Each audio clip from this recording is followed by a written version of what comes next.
This is East Asia Tonight. Good Friday evening, I'm Utali Edwards. Tonight's top stories from East Asia. Japan's Komeito, the ruling Liberal Democratic Party's junior partner, walks out after 26 years over a slush fund scandal. The break leaves the LDP in the minority and threatens Sanae Takaichi's prime minister bid.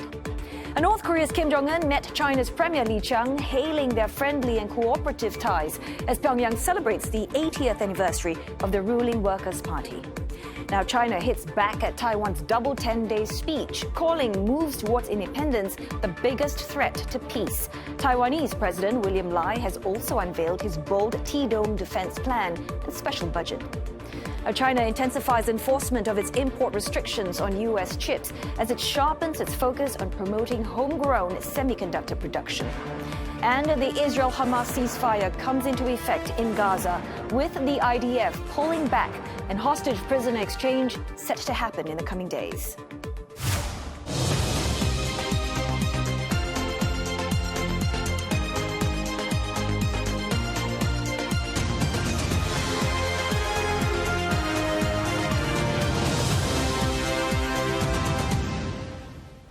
Still ahead on the bulletin, the Osaka Expo set to close with a bang after it opened to a slow start in April. Our correspondent Michio Ishida has the latest from the event. And this year's Nobel Peace Prize goes to Venezuela's Maria Corina Machado for her struggles in her country's transition from dictatorship to democracy.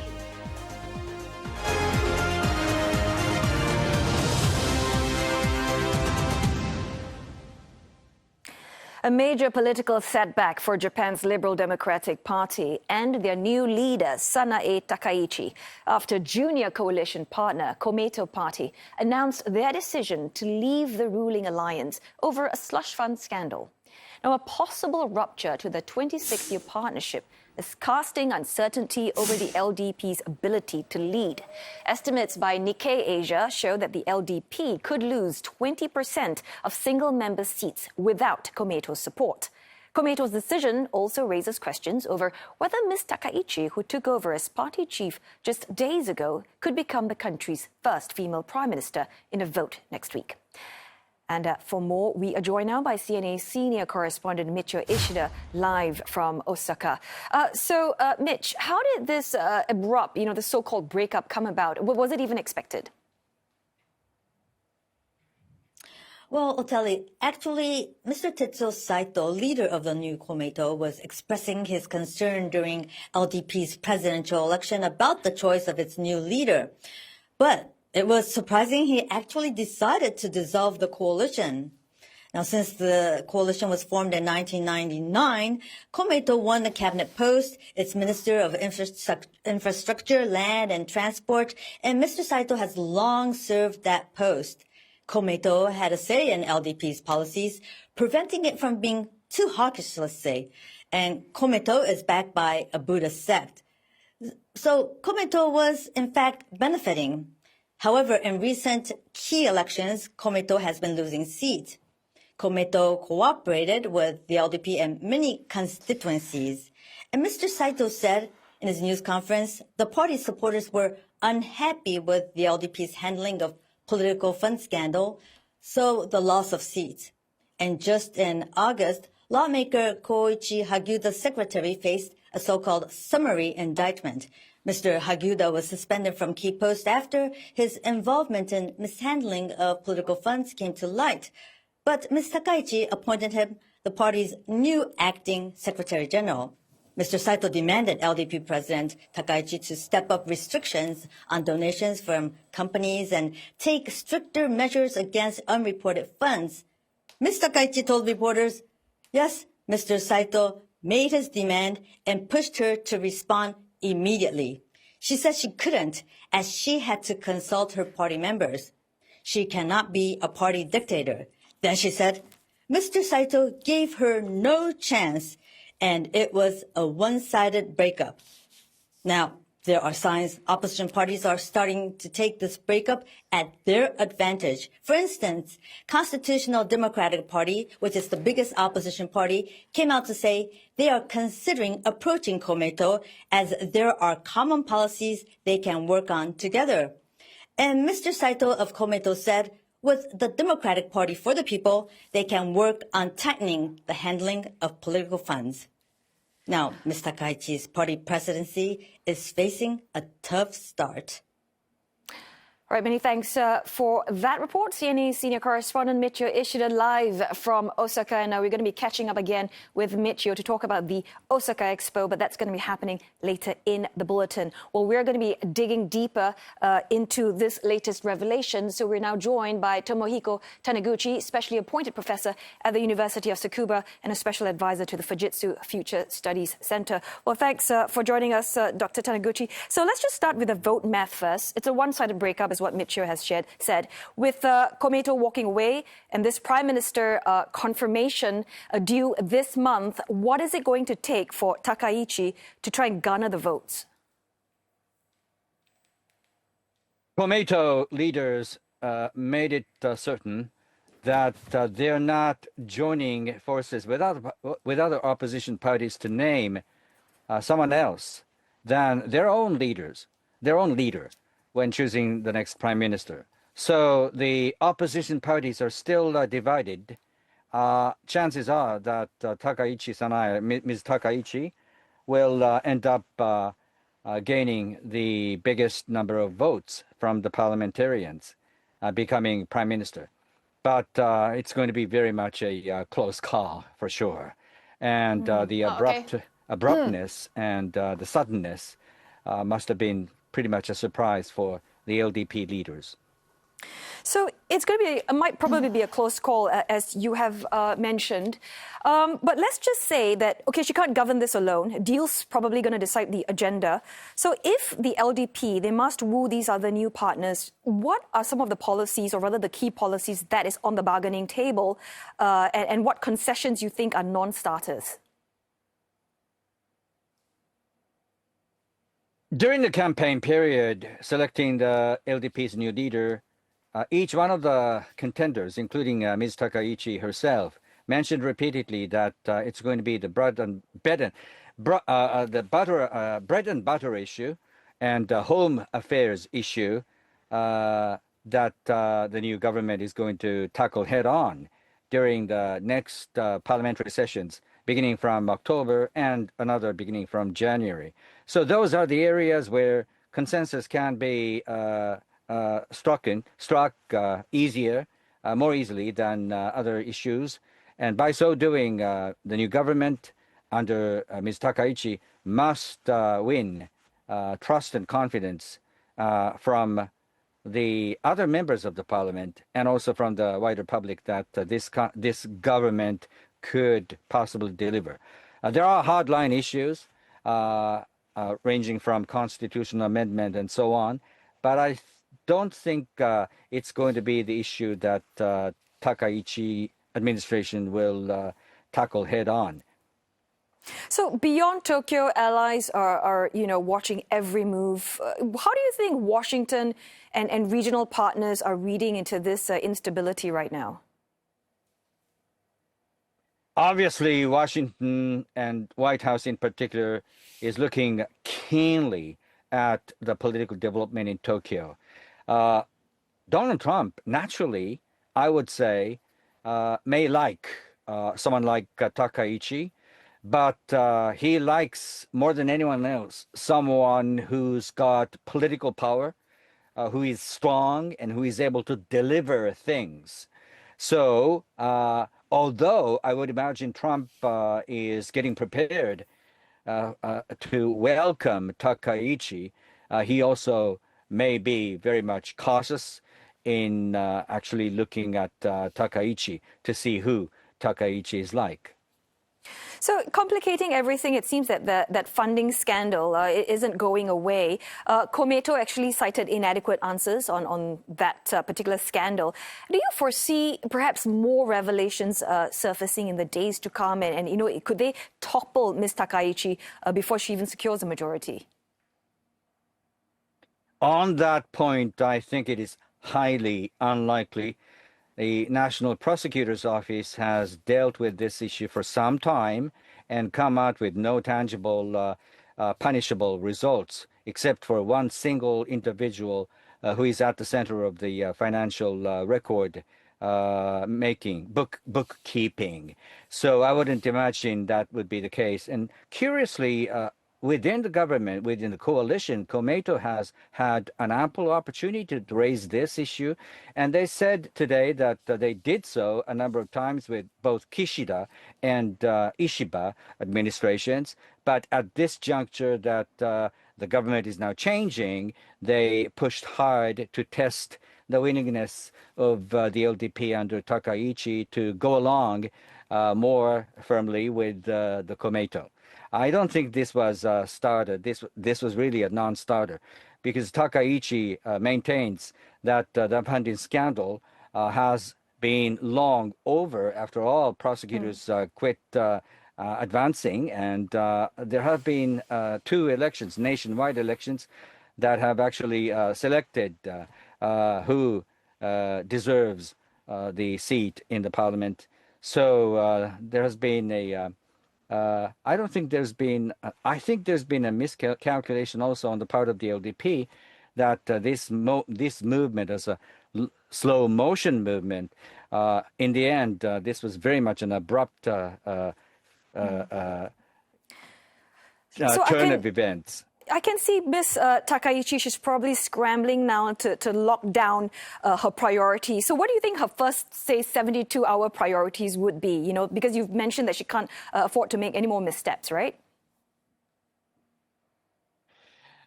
Takaichi and her colleagues are spending a lot of time calculating votes. The number will be big enough to support her prime ministership. So that's the first priority, and they got to work hard to amass those votes. If unsatisfied, they must work hard, extra hard, to bring in some other parties, People's Democratic Party and so on and so forth, to form a coalition. And what sort of coalition that would be itself is an open-ended question. Would the LDP be willing to include, would be willing to welcome 1-2 members from the opposition parties to become members of the cabinet Takaichi is going to be heading? This is an unusual moment. This is very much an unusual moment in Japanese politics. No one has had any such experience. This is an uncharted territory. Right. Many thanks for speaking with us, spending a Friday evening with us, Tomohiko Taniguchi, specially appointed professor at the University of Tsukuba and a special advisor to the Fujitsu Future Studies Center. Turning our attention to North Korea now, leader Kim Jong-un has praised the legacy of his country's ruling party on its 80th founding anniversary. Large-scale celebrations are taking place in Pyongyang, including a military parade expected this evening. Now, Chinese President Xi Jinping has sent congratulations, saying Beijing is ready to deepen cooperation and strategic communication with Pyongyang. Beijing's second-in-command, Premier Li Qiang, is in Pyongyang for the celebrations. Also in town is Vietnam's Communist Party chief, To Lam. He's the first Vietnamese leader to visit North Korea in almost 20 years. Now, Russia as well sent its former president, Dmitry Medvedev, now deputy chairman of its Security Council and a close ally of President Vladimir Putin. Well, all eyes are on the main event this evening. It's going to be a massive military parade. Observers say the celebrations are an opportunity for Pyongyang to shore up its alliances in the region. Well, the North Korean leader met Chinese Premier Li Qiang yesterday, pledging to deepen their long-standing relationship. Mr. Li is considered China's second-in-command and is the most senior Chinese official to visit the country since President Xi Jinping's trip in 2019. He said China is ready to strengthen coordination with its neighbor on regional and international issues. The North Korean leader, in return, praised Beijing's commitment to maintaining and growing ties, calling their relationship a key pillar of stability in the region. And we're now joined by CNA's Beijing correspondent, Tan Sihui. So, Sihui, both Chinese and North Korean leaders spoke of dynamic development and an unwavering friendship between China and North Korea. Walk us through what's behind this renewed emphasis. I mean, is Beijing signaling a deeper strategic commitment to Pyongyang? I mean, the language used is highly symbolic, highly aspirational. As they say, they want to deepen this strategic relationship. And this comes as Li Qiang is the first high-level Chinese leader to visit since 2019. And this just comes after China themselves had hosted a grand military parade in September 3rd. And so this is a significant step, especially since analysts say that relationship between China and North Korea was not so rosy in the couple of years. In fact, it was deteriorating as China did not want to have direct relations to the Russia-Ukraine war, which North Korea is involved in, contributing thousands of troops. And so this step is indeed significant, and it shows that both sides are normalizing relations, especially after the September 3rd parade, which North Korean leader Kim Jong had taken part in.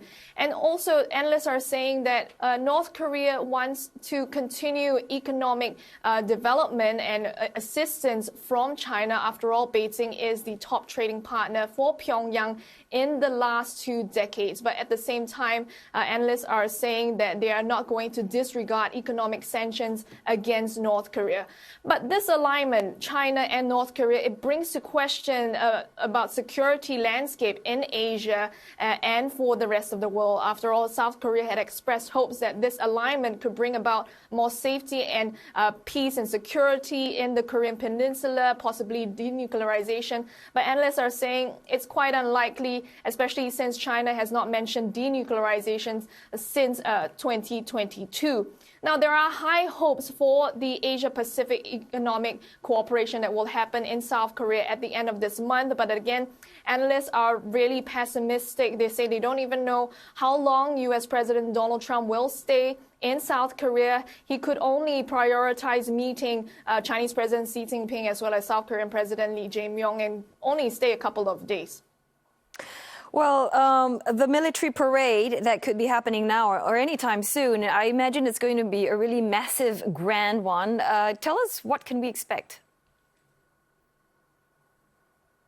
I know there are so much details that we want to know of, but we don't know. And so I got in touch with a Singaporean photographer. He is invited as a guest to North Korea. He's been taking photographs of North Korea for many years now, and he's been to North Korea for many times.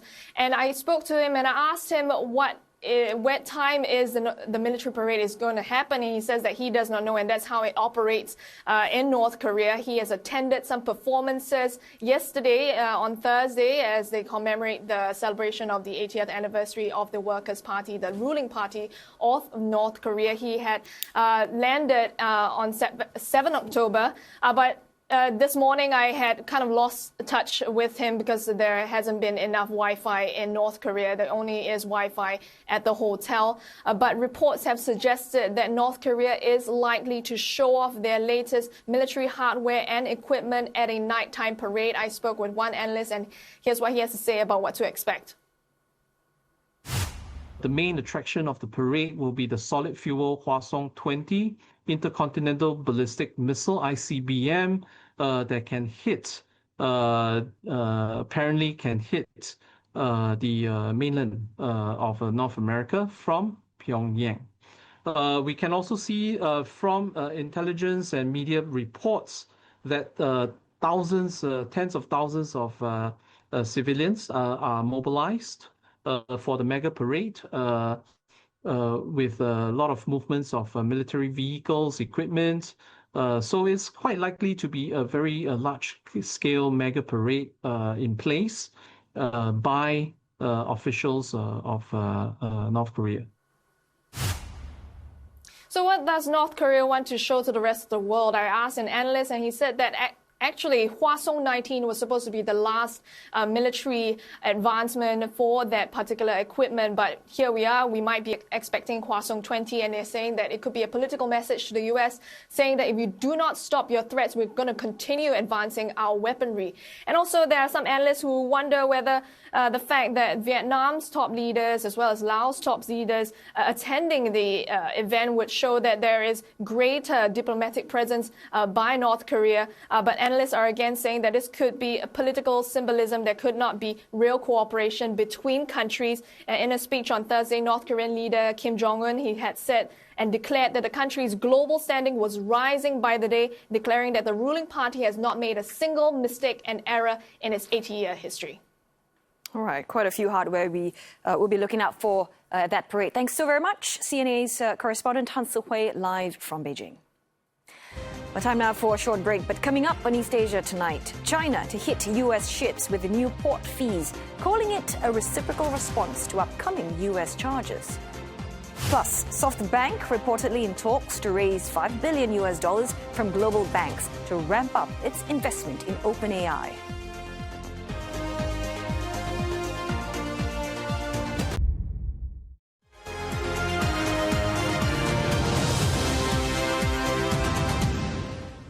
Hello again. Time to get you up to speed in business with Henry Yin. So, Henry, we're talking about NVIDIA back in the crosshairs again. China apparently tightening the screws on its AI chip import. So, what's that all about? Yeah, that's right, Oteli. And border inspections are getting tougher right after authorities told Chinese tech firms to halt new orders of the US-made processors. China has reportedly intensified enforcement of its chip import controls as Beijing aims to reduce the country's reliance on US technologies such as NVIDIA's artificial intelligence processors. The Financial Times reports teams of customs officers have been mobilized at major ports across the country in recent few weeks to carry out stringent checks on semiconductor shipments. This would ensure local companies halt their purchases of China-specific NVIDIA chips. The inspections would also target all advanced chip products to curb smuggling of high-end chips that breach U.S. export bans.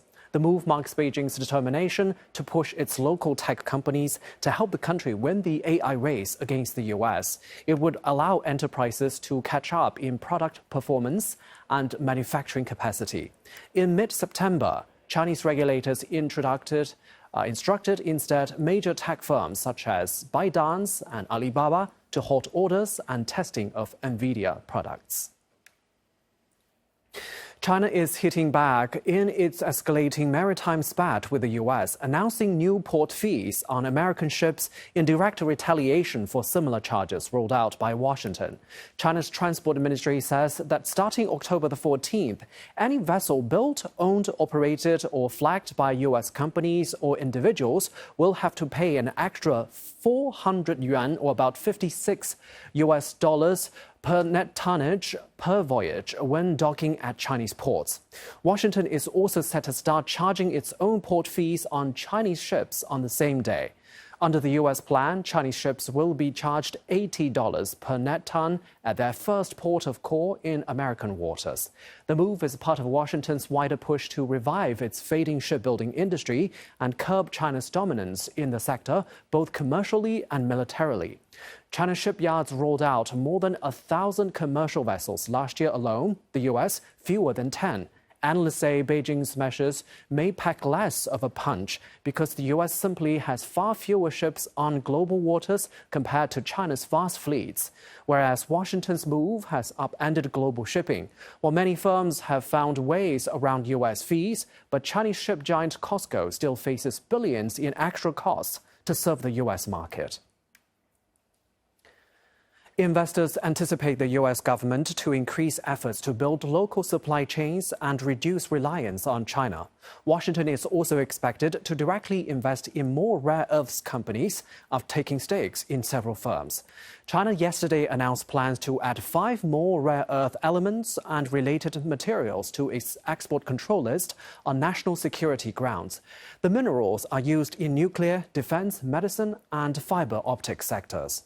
Foreign rare earth producers will also need Chinese export license if their final product contains Chinese material or is made with Chinese equipment. The rules are similar to U.S. restrictions on exports of semiconductors to China. The White House says it's assessing the new rules and called the move an effort to exert control over the world's tech supply chains. The restrictions come ahead of an expected face-to-face meeting between U.S. President Donald Trump and Chinese President Xi Jinping in South Korea at the end of the month. Experts say the move gives Beijing increased leverage in the talks. China produces more than 90% of the world's processed rare earths and rare earth magnets, which are vital to high-tech applications. The European Commission said it was concerned by China's latest move, adding that it expects China to act as a reliable partner. One of the reasons why it's been so challenging for companies in the US and Australia and even Canada to get rare earth production and processing up and running is because actually the global supply has been pretty steady. That when a new deposit is announced or a new mine is about to come online, it actually has the effect often of depressing global prices, which makes it uneconomical to develop further deposits. Shares of U.S. rare earth miners jumped on Wall Street after China's announcement of expanded curbs on the metals. Let's check on equities in Greater China after Beijing extended curbs on rare earths, threatening global semiconductor supply chains. Well, it's a sea of red across indices, with the Shanghai Composite Index closing the day down by about 1%, Shenzhen Component Index down by 2.7%. In Hong Kong, the benchmark Hang Seng Index off by more than 1.7%. Stocks on profit-taking after hitting a decade high yesterday, post-Golden Week. We are seeing broad-based weakness from mining, tech and chipmaker names, reflecting a widely risk-off sentiment. Zijin Mining share down by about 4.7%, Baidu down by 5.7%, and SMIC off by more than 7%. In forex trade, the yuan recovering some of its base and changing hands at 7.124 against the US dollar. SoftBank is reportedly in talks to borrow about $5 billion from global banks as founder Masayoshi Son ramps up investments in artificial intelligence. Bloomberg reports the loan would fund new investments in OpenAI. It's said to be backed by shares in ARM Holdings, SoftBank's chip design company. Son has been spending aggressively to position SoftBank as a key player in the global AI race, pledging up to $30 billion for OpenAI and buying ABB's robotics arm for $5.4 billion. If the loan goes through, SoftBank's total borrowing against ARM shares would rise to $18.5 billion. Now, SoftBank shares closing today's trading session down by more than 3.1%. And that's all for business. I'll tell you back to you. Thanks so very much for that, Henry. Okay, time now to go for a short break, but coming up next on East Asia tonight, China hits back at Taiwan leader William Lai's promise to boost defense spending. Our correspondent has the details.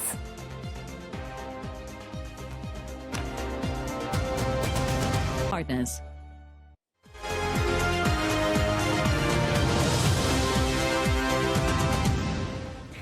Hello again, this is East Asia Tonight, and here are the headlines we're following.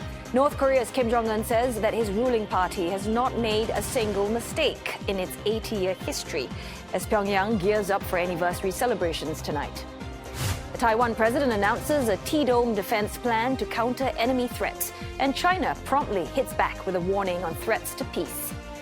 And the junior partner in Japan's ruling coalition, Komeito, walks out after 26 years over a slush fund scandal. China's foreign ministry has hit back at a speech delivered by Taiwan President William Lai, which promised boosting the island's defense spending amid increased cross-strait tensions. One key item is the building of a T-dome air defense system that Mr. Lai described as a clear necessity to counter enemy threats. Well, Beijing said that the biggest threat to peace across the Taiwan Strait are independence activities, and that seeking independence by force will only drag the island into conflict. A spokesperson added that China also firmly opposes U.S. arms sales to the island. While CNA's senior correspondent Victoria Jen delves deeper into the key message behind the Taiwan president's double 10-day speech.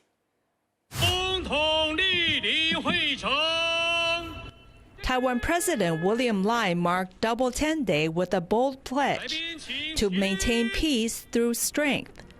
In a televised address, he announced plans to build what's called the T-Dome, a homegrown air defense system to protect the island. 加速打造台湾之盾 T-Dome， 建构台湾分层防御、高度感知、有效拦截的严密防空系统，为台湾编织保护国人生命财产安全的防护网。No further details were revealed, but Mr. Lai reiterated his promise to boost Taiwan's defense spending. That's set to exceed 3% of GDP next year and reach 5% by 2030. A special budget is to be proposed at the end of the year. Mr. Lai added that Taiwan will integrate high-tech and AI technologies to develop a smart defense combat system, invest in innovative defense technologies, and collaborate with advanced military industries around the world.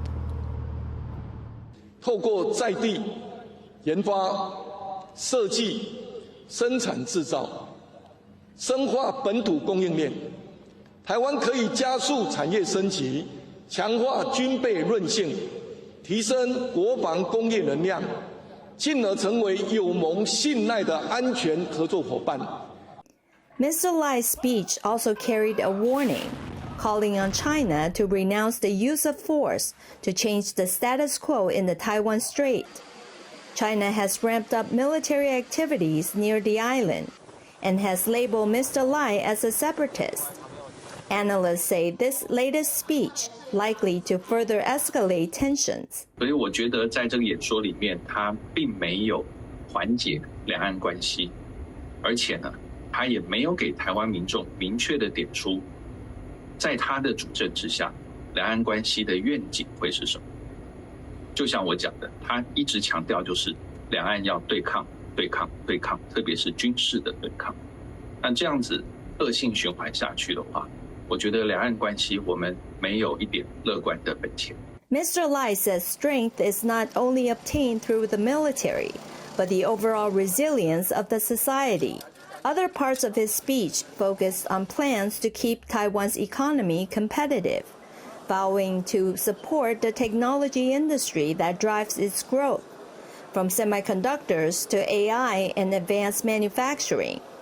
He also pledged to create more jobs, expand child care subsidies, and improve elderly care. There's a lot of writing on Mr. Lai's speech as his approval ratings have dipped in recent times. He faces mounting pressure at home to prove he can govern effectively and bring stability to the island, especially with the opposition controlling parliament and increased tension across the Taiwan Strait. Victoria Jen, CNA, Taipei. For more insights, we are joined now by Chong Jia-in, Associate Professor from the Department of Political Science, the National University of Singapore. Well, thanks, Prof. Chong, for joining us this evening. First up, perhaps you could just help us understand how should we think about the T-Dome? I mean, we know about Israel's Iron Dome for Taiwan. We've heard about the Iron Dome, which counters all these short-range rockets and drones. So when it comes to the T-Dome, I mean, does it do the same for Taiwan? So the similarity is in the name, the capabilities and what it's intended to do. There are not that much details yet, but clearly it may involve new interceptors, but it also may involve existing interceptors with new sensors and new processing technology that can enhance the capability. So we'll have to wait to see what it actually entails. And for Taiwan's case, they don't have the same issue with mortars coming over at short distances as Israel faces, right? So it's more about missiles, including intermediate range ballistic missiles and longer range ones to also cruise missiles. So it's a bit of a different proposition from Israel. So meantime, we've heard China's response, not pleased with all of this. But is that going to change the tempo of PLA pressure in the coming weeks? You know, what we see across the strait, maybe more grey zone incursions or missile drills, that sort of thing. Is that what we are expecting? So the PLA may take President Lai's speech as an excuse to ramp things up, but it's honestly independent of what he says. Beijing have settled on this narrative of labeling Lai as pro-independence, as provocative. So anything that he says, short of outright capitulation, will be used as an excuse to put more pressure on Taiwan. As you have also seen from the Chinese Foreign Ministry's response, a lot of what they have to see has to do with threats and violence. And you did capture it in your sort of English component, but the ending bit of the statement in Mandarin talked about what Lai does will sort of knock heads until they bleed. So that sort of attitude is what Beijing has towards Taiwan, and there's little reason to expect that it would change. But Prof. Chong, do you think it's politics that's going to decide whether Taiwan's plans actually turn into hardware? Because right now the DPP, they lack a majority, and the opposition, they hold the speakership. So that means they can block, right? Block or freeze funding. So then what sort of practical value does this T-dome or the broader defense budget have? So the defense budget is one thing. Whether it gets passed is another, right? In Taiwan system, there will have to be negotiation between the ruling party and now, because the parliament is dominated by the opposition KMT, they'll have to negotiate over what they can come about. But ultimately, the arbiter here is the Taiwan public. The question, I suppose, posed towards the Taiwan public is, do they think more investment in their security through systems like the T-Dome is worth it for them? And ultimately, Taiwan's political parties are susceptible to pressure from the public. So if the public says, okay, this is what we want, then I guess the opposition will be, we'll have to compromise more. If the public says, no, we don't want to spend money here, we'd rather do other things like social welfare, then the administration may have to, find other ways of compromising too. And also several recent polls actually have put President Lai at a new low. Yet he's, pledging to lift defense spending toward 5% of GDP by 2030. Again, does this plan actually have teeth? And what sort of early milestones he would need to hit to prove it? So, the defense spending, it's not that straightforward because, as you recall from the statement, from the broadcast earlier, Lai has talked about defense industry as well. So defense industry and defense spending is one way to help boost the economy. Now, the opinion polls, yes, it is going to be a drain on Lai. But if you look at Taiwan's presidents historically, sort of as they hit midway through their term, they tend to hit a bit of speed bumps, and Lai in particular because of the way that the opposition has been blocking a lot of his policies. So it'll come down to a lot of political skill and his political acumen to see whether he can convince the Taiwan public to support him, right? So that's what it's going to come down to. We'll see probably in the local elections next year whether Lai has made a convincing argument to the voters. And finally, the long view, Prof. Chong, looking to 2028. If, say, a new administration walks in, what parts of this broader defense build-up do you think, is going to stay, and which parts are going to get axed? So it depends on what the new administration looks like. Is one that feels that it needs to take a really, really soft stand on the PRC, sure, defense spending will see a big cut, as we indeed witnessed during the Ma Ying-jeou administration. But a new administration can also figure that it needs to negotiate from a position of strength, which means to say that it may have an incentive to increase and continue with the defense spending, right? So all this really is a bit up in the air right now. It'll depend on how the politics work going forward, both into the local and municipal elections, as well as the presidential elections of 2028. Hey, thanks so much for speaking to us on Taiwan's Double 10 Day. Chong Jia-in there, Associate Professor from the Department of Political Science at the National University of Singapore. Time now for another break, but coming up on East Asia tonight, the Osaka Expo's final weekend before it closes on Monday. After a 6-month run, our correspondent Michio Ishida has the latest.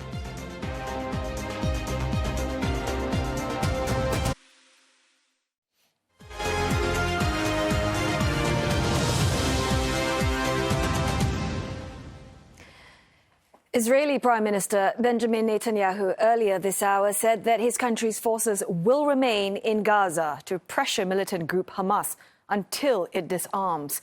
He also reassured that hostages will return in the coming days as he pledged to expand what he calls a circle of peace. Now, his comments follow the Israeli ratification of a ceasefire deal that paves the way for a suspension of hostilities in Gaza. Israel's military is to withdraw east to an agreed-upon line, as shown here in yellow. Well, that would still put the IDF in control of about half of Gaza. Hamas will have 72 hours to free the hostages, which Israel says could happen over the weekend. Here, looking at live pictures now. Meantime, U.S. President Donald Trump has called the peace deal a historic moment. He says he's been invited to address Israel's parliament and will leave for the Middle East on Sunday.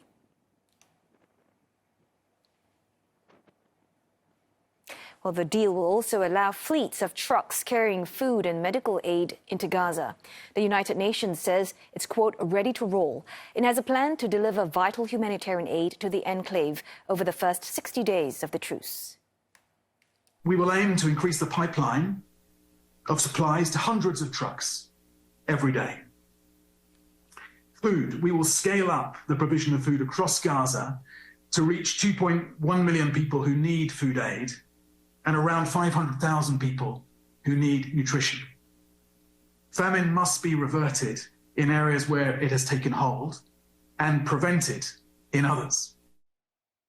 Cash will be provided to 200,000 families for basic food needs. Shelter provisions will also be scaled up to help people prepare for winter. The UN says it will be starting work to restore Gaza's destroyed health system and deliver more medical supplies. Now, UNRWA has called the deal a huge relief, saying that enough food is ready to be trucked into Gaza to feed the entire population for 3 months. The UN cautions, though, that much more is needed. It's appealing for developed countries to scale up their contributions.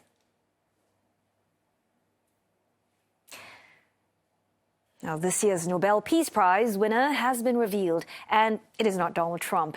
It's turned out to be Venezuelan opposition politician Maria Corina Machado, who's been described as a brave and committed champion of peace in her country. She is receiving the Nobel Peace Prize for her tireless work promoting democratic rights for the people of Venezuela and for her struggle to achieve a just and peaceful transition from dictatorship to democracy. Ms. Machado is a leader of the democracy movement in Venezuela that campaigned for free elections and a representative government. The 58-year-old was the opposition's presidential candidate in the 2024 election, but she was blocked from running after a crackdown on dissent by the government. She has been in hiding since. Ms. Machado was selected from more than 300 nominees. The list of candidates is not known to the public, but U.S. President Donald Trump has been vocal about his desire for the award since he took office in January. Japan's Osaka Expo will close on Monday after a 6-month run. The event brings together people and innovations from around the world in an effort to address the global issues confronting humankind.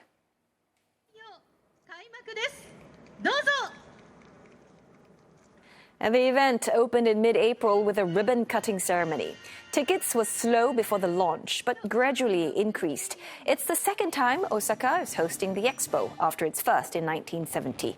Countries including the US, Singapore, Turkmenistan have set up pavilions, and also domestic companies such as Panasonic and Suntory. The Expo is expected to turn an operating profit of up to $184 million, with more than 24 million visitors so far. Now, for more on this Expo, we are now joined by CNA's senior correspondent Michio Ishida, live at Umeshima in Osaka. So, Michio, tell us what the atmosphere is like at the Expo as it nears the end of its 6-month run. Well, at this moment, you see the serene-looking projection mapping. But if you can walk with me, behind me is the Grand Ring, and there are just so many people surrounding it. It's regarded as the world's largest wooden structure, And people are here just admiring the ring itself. You can go on top of it and you can get a great view of not just the city of Osaka, but also the Pacific. Now, there are so many people during the day that for me to walk across from one side to another side perhaps took more than 30 minutes. I was hearing that in the early days when the expo just started, the average number of visitors was around 90,000 a day. Now it's more than doubled. On many days, more than 200,000 visitors are here. Actually, there are many more people who wants to visit the Osaka Expo as it's coming to an end on the 13th of October. But you have to, even though you have tickets, you have to reserve the date and time beforehand. And that is hardly possible these days. And I hear that some people are getting into queue the day before, like 2 p.m., when they can only enter 9 a.m. the next day. So that's how it is here at the Expo currently.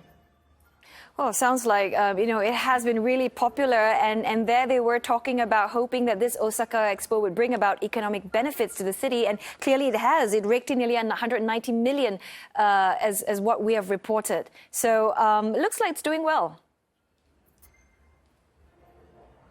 Yes, well, if we look back, before the expo kicked off, a lot of people that I talked to in Osaka were not happy that they were hosting the expo. They were saying that it's a waste of taxpayers' money.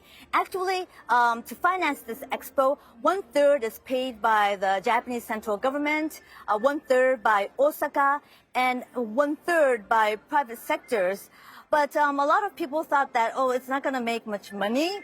But what we've been hearing from the association is that it's going to be a profitable expo. And of course, they have to wait until it all ends to calculate the figure. Ticket sales have been really good. And it's made the bulk of the economic benefit. But also, surprisingly, merchandise goods have been doing very well. You go to some shops, you really cannot easily get in. You have to queue for maybe an hour or so. And what's especially popular is this mascot's called Myaku Myaku. In the early days, people thought that it was weird, gross. It has 5 eyes. But now people think it's really cute, and it has a collab with Hello Kitty, for instance. It's really sought for. People wear hats with Myaku Myaku, shoes with Myaku Myaku. So it's turning out to be a very popular character. And also, because here at the Expo, businesses were able to promote their latest technologies, their flying cars on display. There's been the latest healthcare technology. And actually, what's been an additional benefit to Osaka is that Osaka University's professor won the Nobel Prize in Physiology or Medicine. That was Dr. Shimon Sakaguchi. So Osaka is now in the center of Japan. Well, I hope you got enough of merchandise for yourself. Thanks so very much for that report. CNA's senior correspondent Michio Ishida, live from the 2025 World Expo, Osaka. And that wraps up this Friday's edition of East Asia Tonight. Don't forget your headlines anytime at cna.asia. And before we go, we're going to leave you with some visuals from the mass games held in North Korea on Thursday for the ruling party's 80th anniversary. Enjoy.